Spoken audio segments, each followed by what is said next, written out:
राज्यात पुन्हा एकदा पावसाची जोरदार बॅटिंग। नाशिकमध्ये तुतोंड्या मारुतीच्या छाती एवढं पाणी, तर पुण्यातल्या खडकवासला धरणाचा विसर्ग वाढवला।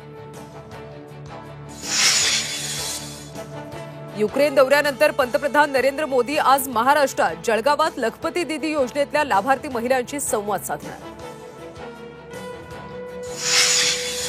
आदित्य ठाकरेंच्या मराठवाडा दौऱ्याला आजपासून सुरुवात। संभाजीनगरमधल्या 6ही मतदारसंघात महाराष्ट्र स्वाभिमानी सभेचं आयोजन।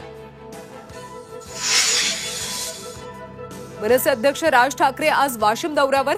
विधानसभा निवडणुकीचा घेणार आढावा, कार्यकर्त्यांशी साधणार संवाद। बदलापूर अत्याचार प्रकरणी तपास यंत्रणा सजग। आणखी काही मुलींवर अत्याचार झाल्याचा संशय, पालकांनी समोर येण्याचं तपास यंत्रणांकडून आवाहन। देखभाल दुरुस्तीसाठी रेल्वेच्या 3ही मार्गांवर आज मेगा ब्लॉक। रेल्वेचं वेळापत्रक कोलमडलं।